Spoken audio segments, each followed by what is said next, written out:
চীনের একগুচ্ছ নতুন ক্ষেপণাস্ত্র ঘিরে আলোড়ন উঠেছে বিশ্বব্যাপী। অনলাইনে ছড়িয়ে পড়া বেশ কিছু ছবিতে দেখা গেছে অন্তত 4টি নতুন সিস্টেম, YJ-15, YJ-17, YJ-19 এবং YJ-20।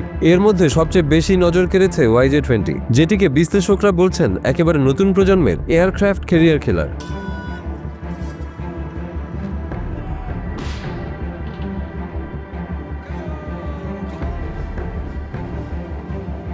চীনের আসন্ন বিজয় দিবসে সামরিক কুচকাওয়াজের মহড়ায় অংশগ্রহণ করবে নতুন এই ক্ষেপণাস্ত্রগুলো। চীনের এই কুচকাওয়াজ আয়োজন করা হচ্ছে দ্বিতীয় বিশ্বযুদ্ধ পরবর্তী ৮০তম বার্ষিকীকে সামনে রেখে। আগামী ৩ সেপ্টেম্বর বেইজিংয়ের তিয়ানানমেন স্কোয়ারে অনুষ্ঠিতব্য এই প্যারেডে দেশটির সামরিক শক্তি ও আধুনিকায়নের নতুন চিত্র তুলে ধরবে বেইজিং।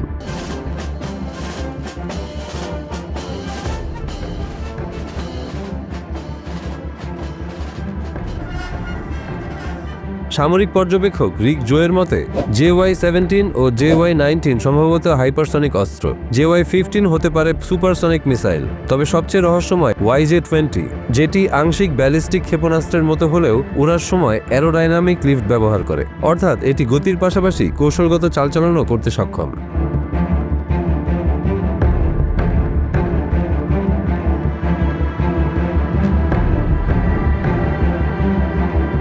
বিশ্লেষকদের মতে এই মিসাইলগুলো কেবল যুদ্ধজাহাজ ধ্বংসের জন্য নয়, বরং স্থল লক্ষ্যবস্তুকেও আঘাত হানতে সক্ষম। এর মানে যুক্তরাষ্ট্রের এয়ারক্রাফট ক্যারিয়ার থেকে শুরু করে প্রশান্ত মহাসাগর জুড়ে থাকা সামরিক ঘাঁটিগুলো সরাসরি ঝুঁকিতে পড়তে পারে।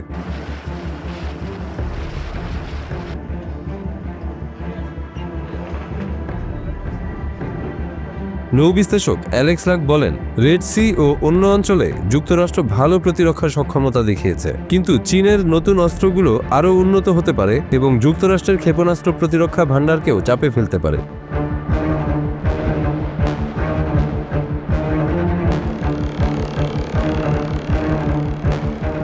এই অস্ত্রের কৌশলগত গুরুত্ব স্পষ্ট। তাইওয়ান বা দক্ষিণ চীন সাগরকে কেন্দ্র করে যদি কোনো সংঘাত শুরু হয়, তাহলে চীনের হাতে থাকা এই ক্যারিয়ার কিলার ক্ষেপণাস্ত্রগুলো আমেরিকার শক্তি প্রক্ষেপণকে ভয়ঙ্করভাবে জটিল করে তুলতে পারে।